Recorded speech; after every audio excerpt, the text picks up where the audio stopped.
Bem-vindo ao canal Aprofundando-se na Palavra. Este é um canal voltado para o crescimento espiritual.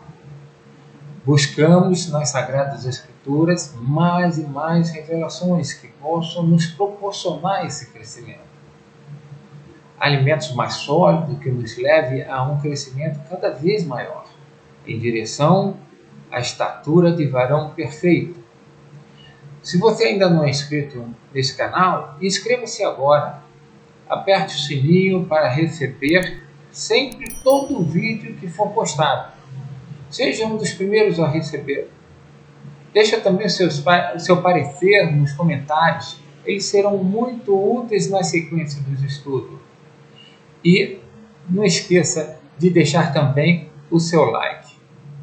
Hoje queremos falar sobre o assunto o crente e o pecado. 1 João 3, versículo 8 e 9, começa dizendo assim: quem comete o pecado é do diabo. E o crente peca. João está falando aqui que quem comete o pecado é do diabo. E agora? O crente então não peca.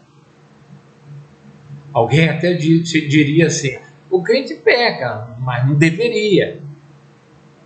Mas ele diz assim, quem comete pecado é do diabo. Então, o cristão é do diabo? O cristão está no diabo ou em Deus? Como é que é essa história? O cristão pertence ao diabo ou pertence a Deus? É um tanto confuso às vezes na cabeça do cristão, porque ele sabe que o cristão foi purificado de todo o pecado. Jesus morreu na cruz, levando todos os nossos pecados, e ele fica em dúvida. A primeira dúvida que nós precisamos sanar é que quando Jesus Cristo morreu na cruz, ali por nós, realmente, de fato, ele levou todos os pecados da humanidade, tá, sobre ele. Ele pagou todos os pecados. Então, eu posso dizer que Jesus já pagou todos os nossos pecados. Mas a gente precisa entender como é que funciona isso.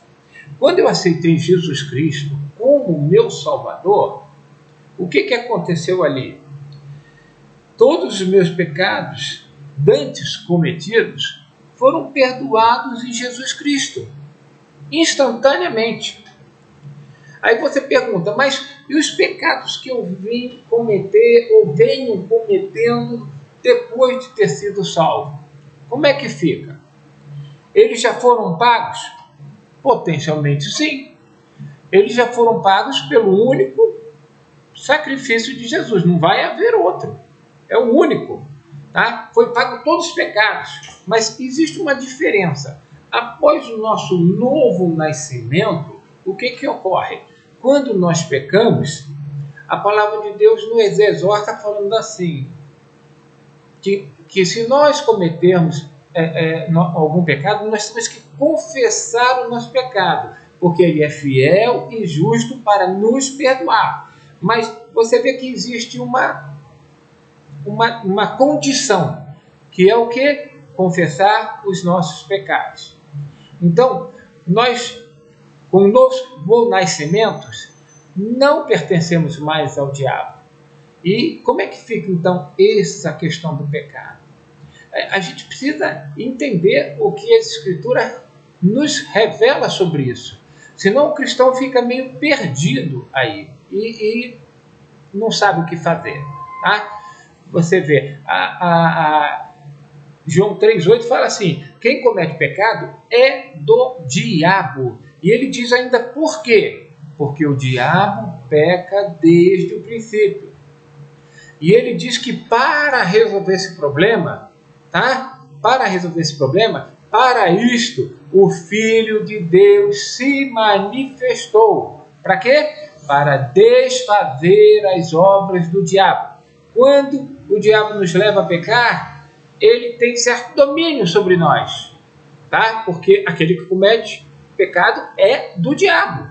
Então, como é que nós resolvemos isso? Tá? Jesus se manifestou para desfazer as obras do diabo. Então, sempre que nós alcançarmos o perdão do Senhor, dos pecados passados quando aceitamos a Jesus e dos pecados depois de ter nascido de novo, desde que nós confessamos a Ele os nossos pecados, Ele é fiel e justo para nos perdoar. Então, estamos o quê? Desfazendo as obras do diabo, de sorte que ele não tenha poder sobre nós. Em 1 Pedro, no capítulo 2, versículo 24, na parte A, fala assim, ó, levando ele mesmo em seu corpo os nossos pecados sobre o madeiro. O Filho de Deus se manifestou.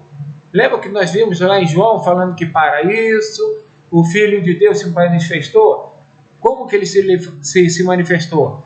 Como diz aqui em Pedro 2,24, levando ele mesmo em seu corpo os nossos pecados sobre o madeiro. Agora, interessante observar que nesse versículo ele fala que ele levando ele mesmo em seu corpo. É interessante dizer, ele levou em seu corpo, ele não levou na sua alma, não diz que ele levou sua alma, e diz também que não levou em seu espírito. Ele levou em seu corpo, tá? O tão famoso corpo do pecado, né? Então Jesus veio a este mundo e tomou sobre si todo o pecado que estava sobre nós. Aonde? No seu corpo. Não no seu espírito, nem na sua alma. A parte do versículo seguinte fala assim, para que, mortos para o pecado, pudéssemos viver para a justiça. Então, há necessidade que haja a morte do Senhor Jesus Cristo para o pecado, para que pudéssemos viver para a justiça. E pelas suas feridas fomos sarados. Então, o sacrifício na cruz, sobre o corpo de Jesus, está bem explícito isso, em seu corpo, ele levou sobre si os nossos pecados. E fomos perdoados, tanto os que nós cometemos antes de ser salvos, como também o que nós cometamos depois de ter nascido de novo. Sendo que há necessidade que nós reconheçamos o pecado e confessamos. E ele é fiel e justo para nos perdoar. Voltando para João 3,8, né? Aliás, 3,9, diz assim, porque a sua semente permanece nele e não pode pecar, porque é nascido de Deus. Como que explica isso? Porque a sua semente permanece nele.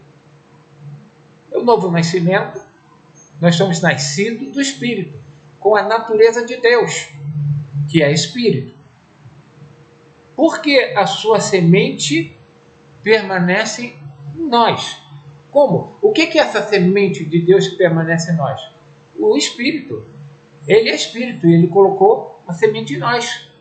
Tá? Ele colocou o Espírito em nós e o Espírito Santo veio habitar nesse interior. Agora, esse Espírito regenerado, ele não peca. E te digo mais, ele não só não peca, como não pode pecar. Por quê?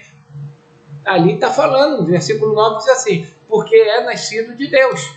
Mas o que é que nasceu em Deus? O que é nascido de Deus em nós? O nosso corpo? A nossa alma? Ou o nosso espírito? É isso que nós precisamos entender. Por que o crente peca? Porque ele está na alma e se inclina para a carne. Tá? E a inclinação para a carne vai levar ele a pecar, a contrariar a vontade de Deus. Mas se nós andarmos no Espírito, segundo esse novo nascimento, tá? O Espírito não peca. Não peca e nem pode pecar.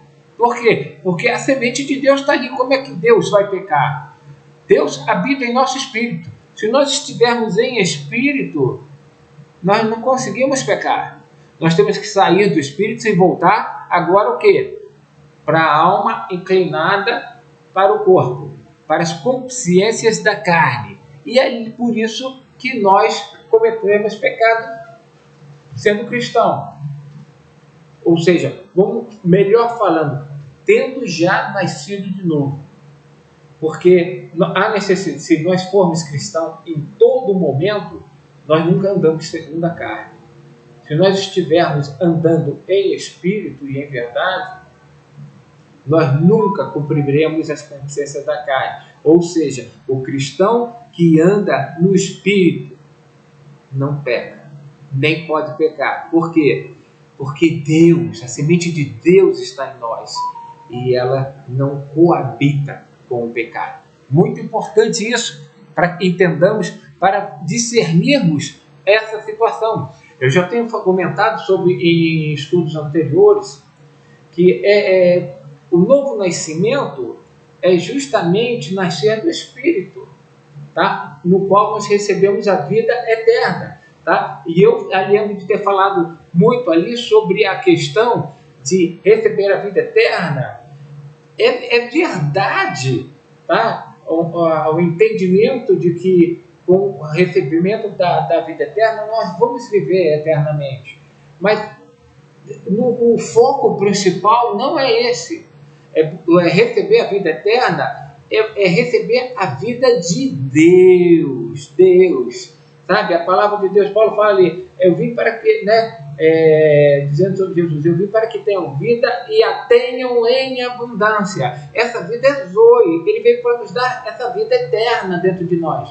Quando nós nascemos humanamente, nós não temos essa vida eterna, mas quando nós nascemos no Espírito, nós recebemos agora uma vida diferente, não mais a vida humana. Tá? A vida é espiritual, e essa vida espiritual ela é eterna. Amém? Então você vê, diz assim, qualquer que é nascido de Deus não comete pecado. Tá? Versículo 8 diz assim, tá? Qualquer que é nascido de Deus não comete pecado. O novo nascimento, o nascimento do Espírito, com a natureza de Deus, que é Espírito. Então, o nosso Espírito, ele não pode estar na alma ou no corpo. Tanto a alma quanto o corpo tem que se sujeitar, o menor se sujeita ao maior. Tá? Ele tem que se sujeitar ao quê? Ao Espírito, onde o Espírito Santo habita. E ali não tem pecado, ali é o Santo dos Santos. No Santo dos Santos não tem condição. Se você entrar ali em pecado, você morre, você é fulminado ali na hora. Você lembra do sumo sacerdote quando entrava lá? Ele tinha que ser até preso, porque ninguém poderia entrar, só ele, depois de tantas coisas que ele ia se preparar para adentrar ali. Ali é a presença de Deus Altíssimo. Tá? É o nosso lugar secreto. Hoje nós temos o livre acesso, o vivo acesso a essa presença de Deus dentro de nós. E nós podemos estar face a face, mas não podemos entrar de qualquer jeito. Nós não podemos entrar em pecado na presença de Deus. É necessário que primeiramente nós peçamos perdão, confessamos os nossos pecados para que Ele nos perdoe. E agora possamos ter o quê? Comunhão com Ele. Amém?